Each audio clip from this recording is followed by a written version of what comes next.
Welcome to Movie Speeching. Spoilers ahead. Watch out and take good care. The Room is the name of the movie. Please like and subscribe to get every update.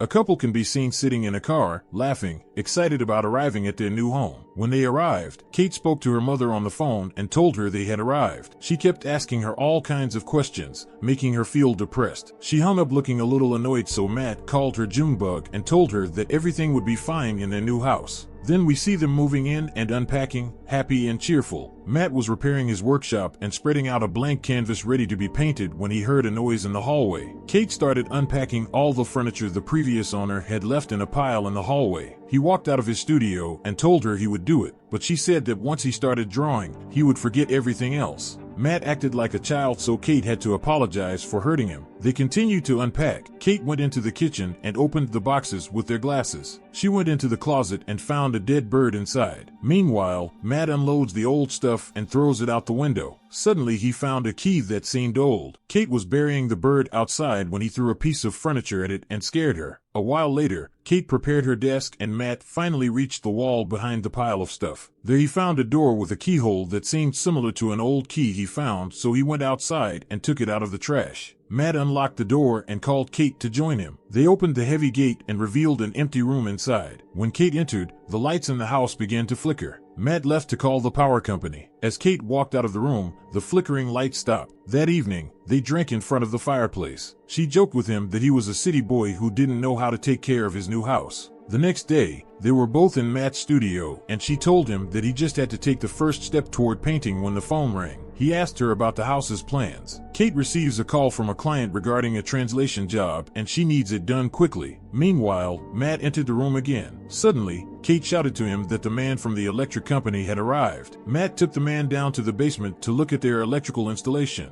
The man was shocked at what he saw there and said it was very old. He thought this might be the reason their power spiked, but he had never seen anything like it. The company man was about to leave when he gave Matt information about the house that he did not know, that the previous owners had been killed in the house. He also told him that he would send him a quote for the wiring as soon as possible. Matt immediately checked the information online. He discovers that the couple who previously lived there were brutally murdered in a house nicknamed the Blood House by the media. At the same time, Kate was working on her translation. Matt discovers that the police have a murder suspect, but his identity remains unknown. He covers the sleeping Kate in his office with a blanket, then draws a portrait of the alleged murderer while drunk. Matt went into the room and drank the entire bottle of whiskey, then said he needed another bottle. The lights flickered and one of them appeared in front of him. The night passed and the lights continued to flicker, waking Kate. She went into Matt's room and found it filled with surprising things. He showed her original paintings by Van Gogh and Cezanne. Kate thinks she's lost it, so to convince her, Matt tells Kate to name whatever she wants. She said she wanted $1,000. The light flickered again and Matt searched the room for the money and gave it to her when he found it. She thought it was fake, so he told her to ask for more than $1 million. Kate did so and the power went out for a moment, and when it was turned back on, she saw the money clearly visible in the room. She was scared and said she had a bad feeling, but Matt convinced her not to take it seriously and just have fun. They started asking for things like champagne and more money. And after a while, Matt filled his studio wall with artistic masterpieces and she told him she quit. They were both happy with everything they wanted. At one point, Matt gives Kate diamonds. Then they went to bed and Kate was left wondering how the room worked. Matt says it doesn't matter, they should just use it. But Kate is skeptical about what might happen. Meanwhile, they keep asking for more things like spacesuits and having more fun with them, making their entire stay in the house a constant party. They kept asking and the room met all their wishes. Moments later, Kate sees the results of their wild nights and Matt wakes up in a messy and chaotic house. He found her outside on the swings and asked her where her necklace was. Kate replied that it was fiction and she could always get another one. The coin seemed to have reached him. Then Matt has something to show Kate. He took her to a room he had turned into a nursery. When she opened her eyes, Kate didn't look too happy. Matt told her they should try again since there was nothing physically wrong with either of them. She doesn't want to go through this again because she lost 2 children before they were born. Matt insisted, but we couldn't convince her. He kicked her out and found her smoking. Then he went for a walk. While home alone, Kate returned to the nursery. The lights in the room flickered. Matt comes home and finds her in their room with the baby. He panicked, first thinking she had taken someone else's baby, then realizing she had claimed it in the bedroom. Kate told him there was no other way, and she took a shortcut. Matt told her they couldn't keep it and she needed to take it back to the room because it wasn't right.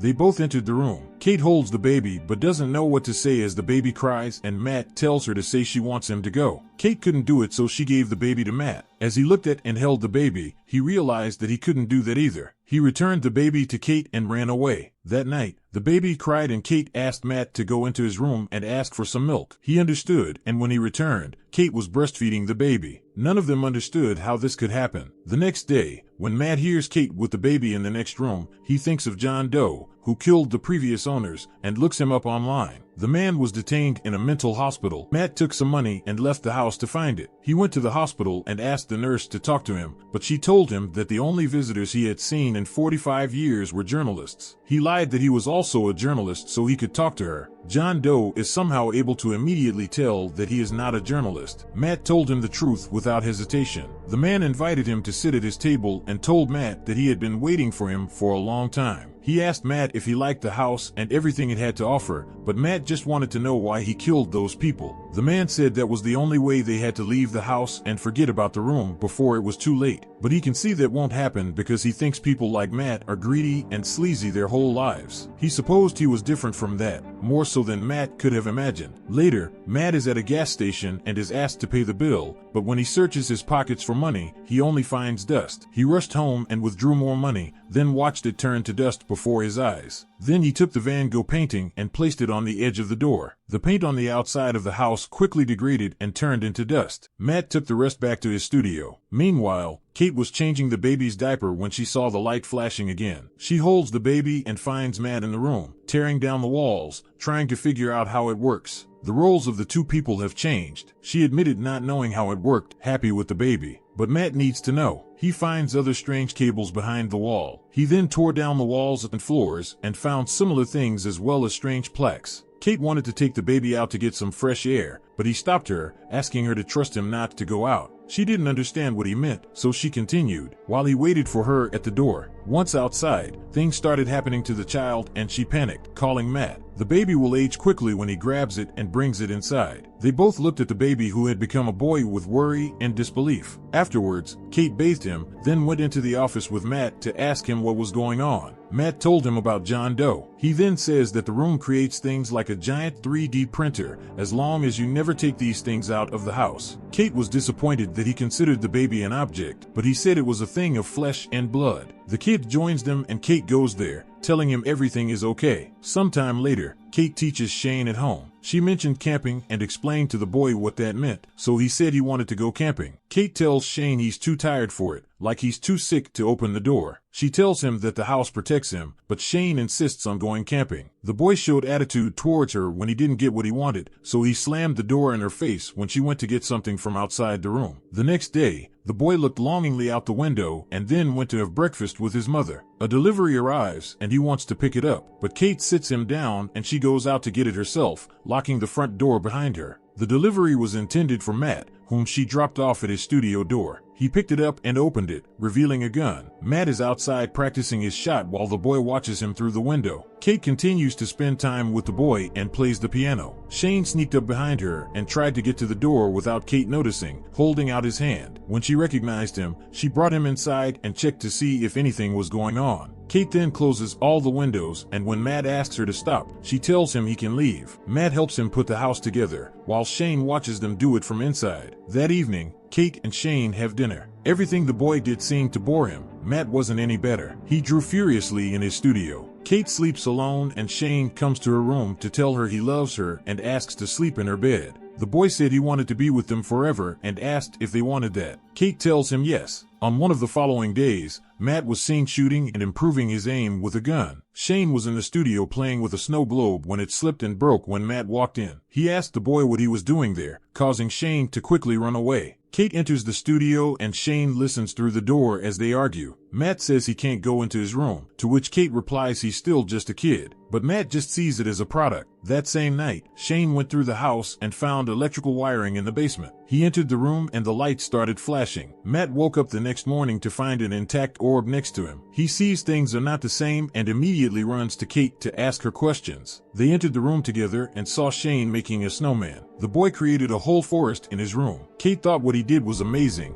but Matt didn't feel the same way. He pulled the boy out of the room and forbade him to enter. Matt locks the room while Kate comforts the boy because he doesn't understand why he's not allowed in there. Kate and Matt argue about the baby entering the room, while Matt thinks about everything Shane can imagine and manifest while he's in there. Suddenly the phone rings and Shane picks it up. John Doe was on the other end of the line, surprised to hear a young boy's voice. Matt picks up the phone and Kate tells Shane to stop picking up the phone. The boy told him who it was, while Matt talked to the man. He asked who asked for the boy. Kate heard their conversation from the other phone. Matt interviews John Doe about how they can stop the aging process outside the home. The man said that Matt could not accept the truth, but he always told him for the child to leave home, its creator would have to die. If Kate dies, then Shane will be allowed to live, love, and grow old like anyone else outside the house. Matt realizes that John Doe is also fictional. The man told him that his mother killed his father, then forced him to kill her too so he could live. The question is, will Matt kill Kate to save Shane, or kill his child to save his wife? Kate begins to cry and Matt realizes that she has been listening. She took the car and left. Shane spends his days alone playing games and watching cartoons. Matt repeatedly calls Kate's cell phone begging her to call him or come home. As time passes, Matt panics because Kate has disappeared, leaving the child to his own devices. She was in the car and thought about committing suicide to save the boy's life. Meanwhile, Shane finally enters the studio. Then he and Matt have dinner together and the kid asks him what fiction is because he heard him say it. Matt tells him to forget it and eat his food.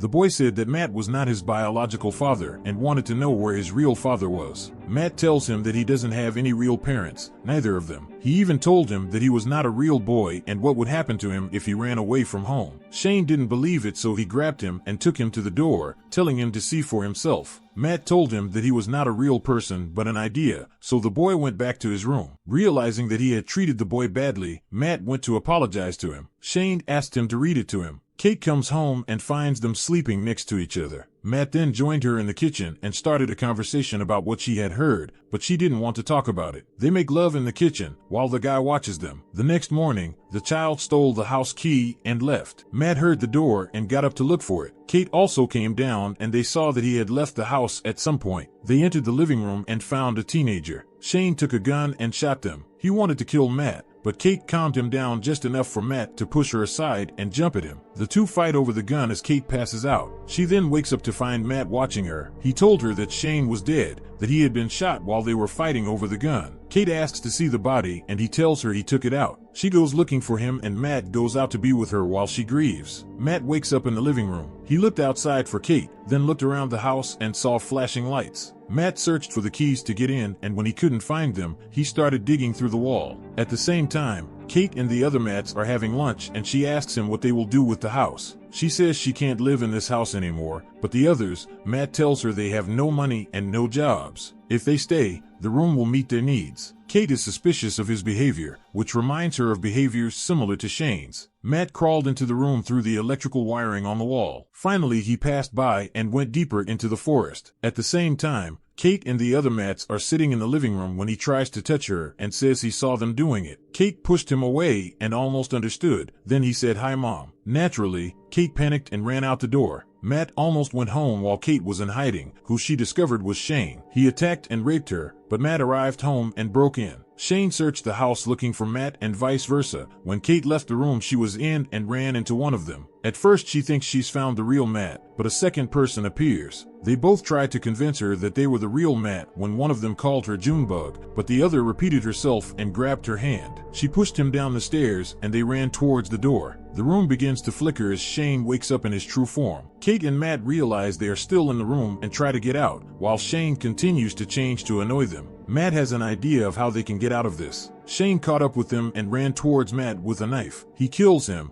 then tells Kate that everything is fine. Suddenly, the real Kate and Matt ran out the outside door. Shane saw them and opened the door. They ran through the woods and reached the door, opened it and ran to the front door of the house. Shane attacks Matt again and they fall out of the house. He wanted to turn back, but Kate grabbed him and locked the door in his face. Shane began to age and deteriorate, begging her to let him in until he became an old man and moved away. Kate ran after him and she and Matt followed as he collapsed and broke down completely. Shane turns to dust as Kate cries for him. A month later, Matt and Kate are at the hotel. He comes back to the room with coffee and she stays inside, panicked about the positive pregnancy test and won't let him in. The lights in the room flickered. Thank you for watching. See you on the next video.